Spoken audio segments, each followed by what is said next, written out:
Okay, eto na. Kung ikaw ay anointed, kung pre-born again ka, you have Jesus, you're a follower of Jesus, and you have the Holy Spirit, may anointing ka. Okay, lahat tayo may anointing. Ang problema lang, hindi natin madalas ginogrow yung anointing na mayroon ka. Bakit? Tingnan mo nga yung katabi mo. Lumabo na ba? Lumalim na ba? O lumalalim ang sama ng loob? Hanggang ngayon, hindi, ang tagal-tagal ng Kristiyano, hindi pa lumalalim. May lyrics na ang kanta, hindi pa makanta. Pero pagka Koreano, nakakanta. Walang kausap. Kasi may anointing ka na, papalangit ka na, sana. Okay, paano mo siya i-grow? Okay. Let me share to you 3 things very fast because we have about 4 speakers today, this morning. Okay, I have found out after many years in the ministry and a pastor for many years and a minister in the body of Christ for many years, I have found out dito mo lang sa pamagitan ng tatlong bagay ito, ma-grow ang anointing. Number 1 is that anointing comes from your proximity. Everybody say proximity. Ang tawag ko rito ay access. Ano siya? Na ang anointing ay dumarating lang pag malapit ka. Hindi darating ang anointing at presence of God pag malayo ka. Kasi maaaring ganito mga preacher hindi na pinipreach sa mga pastor nyo. Pero I want you to understand this. It's about time for us again to experience a mighty manifestation of the presence of God, of the tangible power of God, the supernatural in the church. I'll give you an example. No, si Moses ay merong assistant na ang pangalan ay si Joshua. At silang dalawa, sobrang lapit ng honoring. Ang tawag ko rito, excess. Ano tong excess? Saan nyo ba ikita to? Saan ko ano? Lakas naman utang na loob. Okay na sa akin na inaanto ka habang nagpipreach ang pastor mo. Basta ang mahalaga, lumalaban pa. Kasi merong iba, natuluyan niya. Number 3, are you blessed this morning? Lastly, number 3, anointing comes from your discipleship. Ang tawag dito ay process. Una ay access. Second ay excess. Pangatlo ay process. Saan nyo makikita ito? Makikita nyo ito sa story ni Apostle Paul. And I believe, this is only my personal belief, na ang successor ni Apostle Paul walang iba kundi si Timothy. Okay? Walang basa ng libro. Hindi ko alam kung bakit ang new generation ngayon hindi yata nagbabasa ng libro Pastor Glenn. Hindi ko maintindihan, no? They are no longer readers, they are just watchers. No? Ako po i-share one verse lang tayo. Sabi ng Isaiah chapter 10 verse 27, madalas i-quote ito pag pinag-uusapan ng anointing. Pero may mapapansin ako sa inyo. This is the King James Version Bible. Sabi doon, and it shall come to pass that in that day, that his burden shall be taken away from off thy shoulder, and his yoke from off thy neck. King James Version. Sabi doon, basa mga kapatid, lakas, and the yoke shall be destroyed because of the, ginagamit natin yan, see, the anointing can break the yoke. King James Version. Pero alam nyo, I'm a pastor who study God's Word. Most of pastors naman. Pero meron akong papansinin, that's the King James Version. Nagtataka ako pagdating sa NIV version. Ito ang translation, same verse. By the way, pakita mo muna ibig sabihin ng yoke, ha? Yung yoke sa baka, ganito. Ganito ang itsura ng yoke sa baka. No, tinan nyo yan. Tinan nyo po yan. Bible nagsabi, do not be unequally yoked. Bakit? Kasi nung araw, magkasamang nagsasaka, magkasamang nagpa-plow sa field, dapat pagkabaka ang kapartner baka, pagkakalabaw ang kapartner kalabaw. Hindi pwedeng baka ang kapartner kabayo. Ang tawag doon, unequally yoked. Kaya dapat pag Kristiyano, ang boyfriend, Kristiyano. Huwag mo nang katwiran sa aking iha na dadalhin mo sa church, please. Huwag mo na sa aking katwiran, ipapadisciple mo, please. Tatanggapin hindi si Jesus, ikaw bilang tagapagligtas. So sabi ng Bible, Isaiah, because of the anointing will break the yoke, King James Version. Pero sa NIV nagtaka ko, same verse guys. Sabi niya, on that day, in that day, the burden will be lifted from your shoulders. Their yoke from their neck, basa, yellow words mine. The yoke will be broken. Bakit? Because you have grown. What? Kanina, the yoke will be broken because of the anointing. Bakit ang translation, the yoke will be broken dahil tumaba ka? Okay, noong una hindi ko naintindihan to. Kwentuhan ko kayo. Minsan ako po ay tumingin sa cabinet ko ng mga bigla akong naalala ang verse nito. Dahil nag-grow na ang anointing sa'yo. Dahil tumaba ka na sa presence of God. Kahit hawakan ka ng demonyo sa leeg, hindi ka niya mahahawakan because you have grown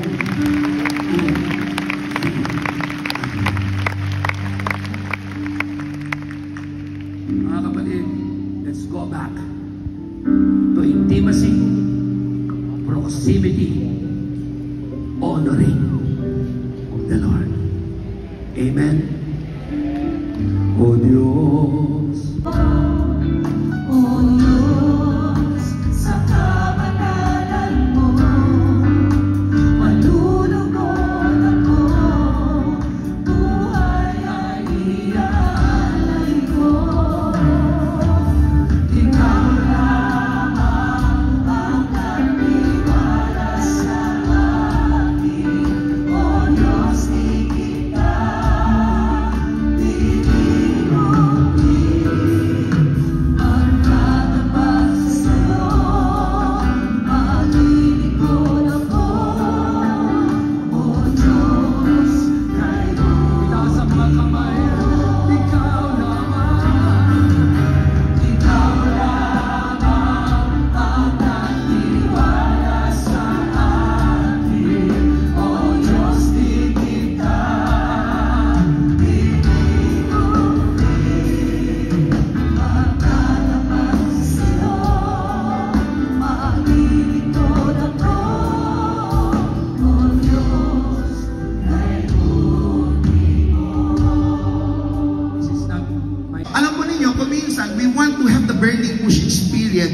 gusto po natin ma-entertain, gusto po natin makita po yung mga ilaw. Pero kailangan din po tayo po yung mag-surrender at maghubad po ng ating sandalyas. Bakit po?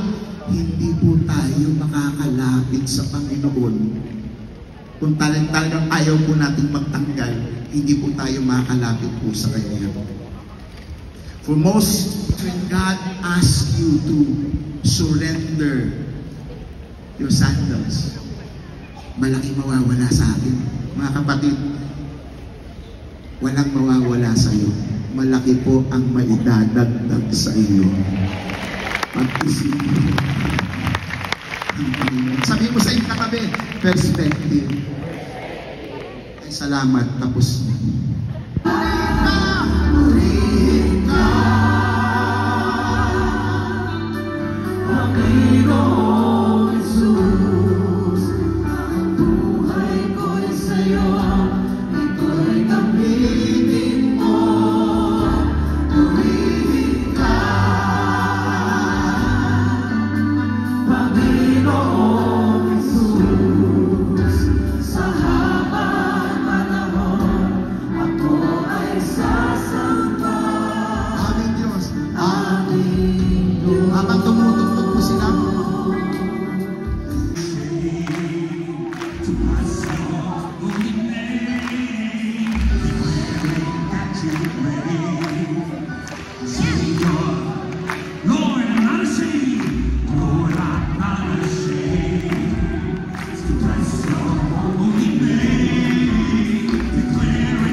Filipino-composed song. Kaya, I'd like to share with you my composition, my song, na ang title ay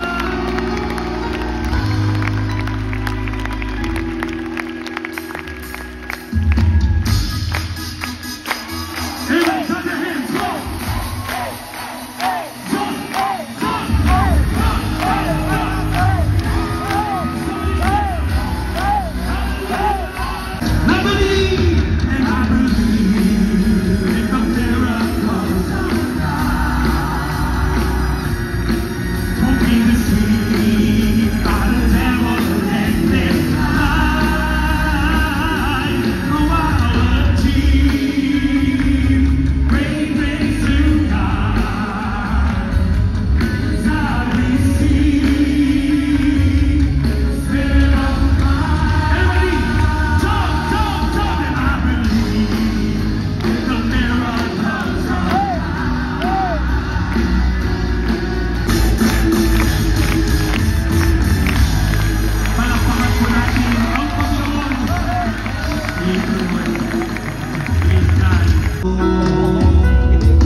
Come on, Canela, sing to the Lord. Minsan yun ang naranasan na nag-fail kayo. Sino sa inyo, minsan yun ang naranasan na nagkasala kayo? Sino sa inyo, minsan yun ang naranasan na gusto na rin sanang mag-give up? Praise the Lord. Because kahit tayo nag-fail, but God will never fail us.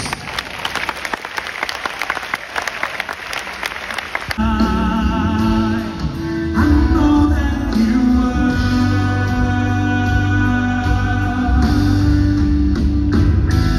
and I believe in you.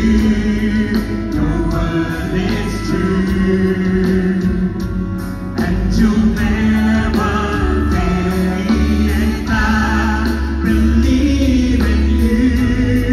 Your word is true, and you will never fail me, God.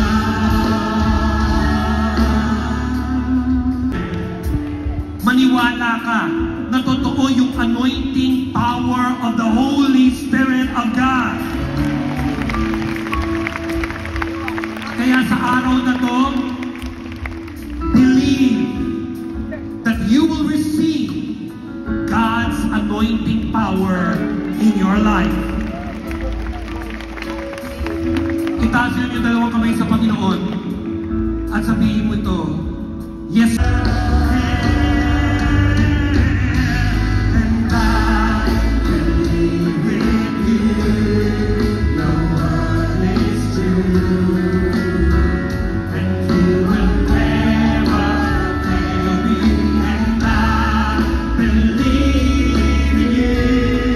Your word is true, and you will never fail me. You'll never fail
Seryoso na. Parang may mga seryoso na dito. Gawin natin, President, mga kapatid. Okay lang ba? Sabihin mo sa katabi mo. Ako ay Pilipino, ang Diyos ay umasa akin. Ako ay Pilipino, ang Diyos ay sumasa akin.